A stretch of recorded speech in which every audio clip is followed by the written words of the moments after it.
Recent discussion in the hoop world is hoopers retiring early. It's been a big topic of discussion as of recent. Discussion started with my former teammate. So JQ the other day he announced this. Jahvon Quinerly announced his retirement from basketball. This was the full post of what he said. So he said, "I've contemplated sharing this message for a while, but today I found enough courage within myself to share it with the world. I made the decision to let go of the game of basketball, which has greatly shaped who I am since I can remember. Even while I've accomplished some incredible things, had priceless experiences, and formed friendships from my life, on the other side of that, I've experienced some of the lowest moments. And as much as it pains me to type this, I can't continue this fight with something I'm no longer in love with. To the majority, I'll always be remembered as a failure, but while that may be the case in basketball, they say the greatest successes in life often emerge from the most difficult setbacks. I am fortunate to have earned over 7 figures NIL while playing college ball, and am quite eager to take advantage of the head start that has been given me. Apologize to those I have let down, and will always be grateful to those who've had faith in me. However, I'm taking a different route now, one that should provide me happiness and the ability to love myself again. Sincerely, JQ." That post, it came from a deep place, and JQ is he's an open book, if you get to know him. Like, now there's one thing I can tell you about JQ. He loves basketball, bro. I remember when he initially transferred to Bama, he couldn't play his first year, but he put in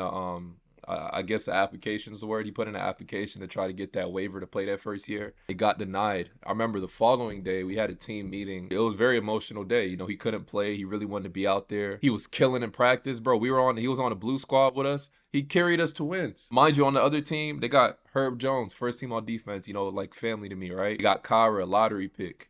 Who's going to find his way back in the league. They got Shaq. He's on OKC G League team. John Petty, he was one of the top shooting guards in the country coming into Bama. They have all this talent. JQ was basically single-handedly carrying us to wins. Like, I'm not making this up. Yeah, and I'm not just saying that because I rock with him. This was, and like what you're seeing here, this is what he did every single day in practice. I'm number 5 right here. This was JQ literally every single day in practice. Like, it was crazy. He's putting all this work in prior just to get denied by the NCAA. I'm going to show him more bucket, and I'll get back to the story.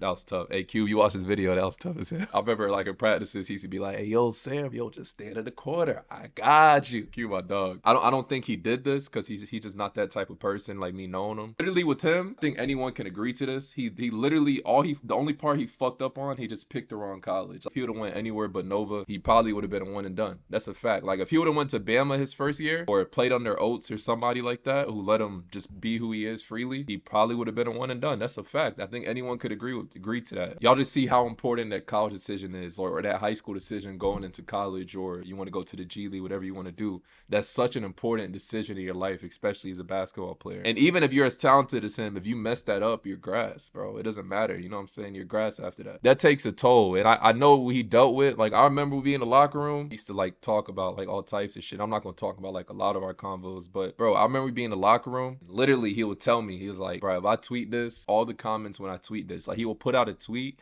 and as soon as he puts it out, it's just people bashing him 24/7. You're supposed to be in the lead, jelly this, like, you're supposed to do whatever. It was so much. Wish a lot of those people who commented some of that BS, I wish I got to really know this dude as a person. Bro, his brother Jaden, great people. Like, this dude is the most selfless dude I know. He always just looking out for people. A reflection of how he plays basketball. When I initially saw this post, if we were still the same location or whatever, I would have talked to him about this shit. Like, played 2K or some shit, and I would have talked to him about this shit, but I mean, people, they make their own decisions. He's not dumb. I'm sure, he got money saved up, like he said. I'm sure he got something in the works he's working on. And maybe he also, the next person I'm about to show, Kyle Guy, maybe he just doesn't want to do the overseas route, and that's fine. As much as people want to say things about overseas, a lot of U.S. people do not want to go overseas. That's a fact. People aren't happy overseas, bro.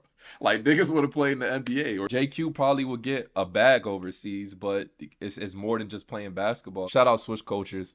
But Kyle Guy talks about what went into his decision to retire at 26 years old. A different grind, and I really enjoyed it, and my family enjoyed it. But after every season, like, when it's over, I'm like, man, do I want to do this again?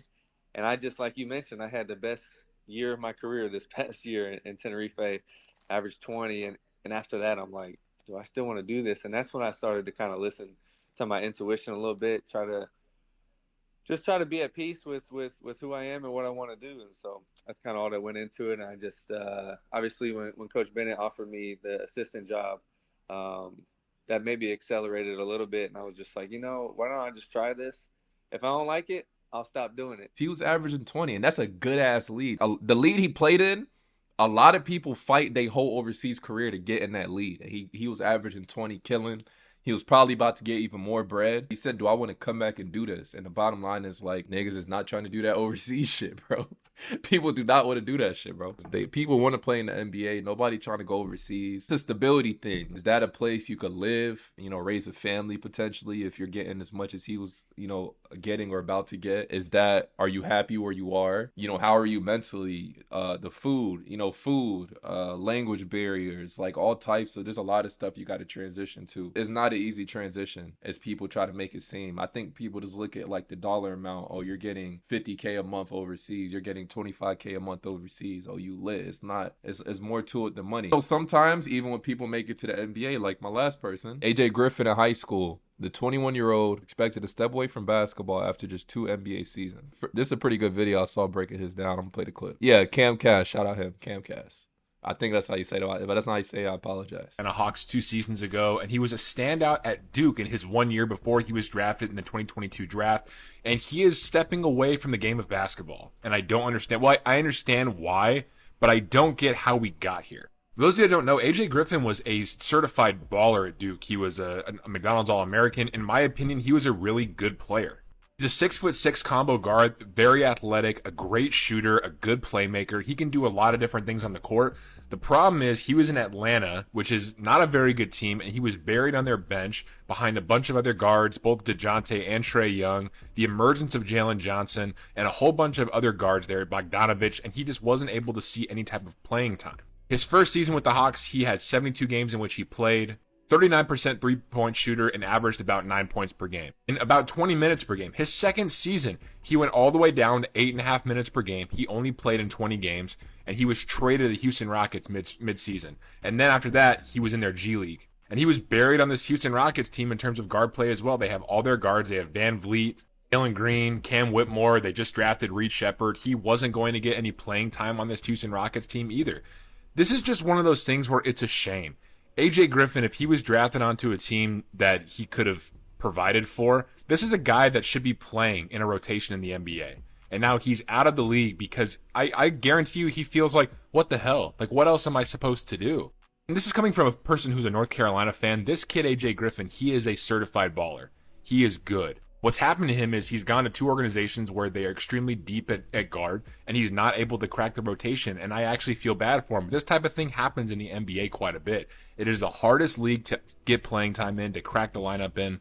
I do think there's a chance for him to succeed somewhere else. Honestly, I'd love if a team like the Lakers picked him up because the Lakers need guard help. They need depth. There are a couple of other good teams that could use this type of player, a young guard who has something to prove. I hope the best for him because he's only 20 years old. I don't even think he's 21 yet. And in my opinion, he can have a very good NBA career, but he just needs to land in the right situation. So, I mean, like, that's what it is. It really just depends. But this is going to be common soon, that people just after college, they're just like, okay, I'm done. They're giving out bags now in college. There was some player I just saw, he got like 2 M's to come to the school, bro.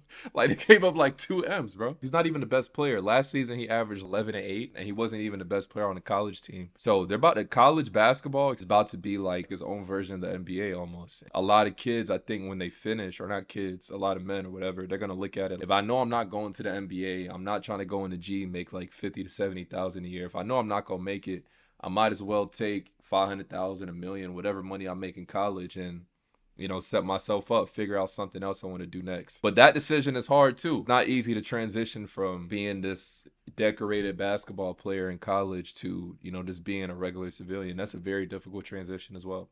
So having $1 million or $2 million to set you up definitely helps. Gives you some time to think about what you want to get into next. It's interesting. It's an interesting discussion. But y'all let me know your thoughts on that in the comment section. Why do y'all think people are stepping away? Y'all let me know your thoughts on that. And as always, it's your boy.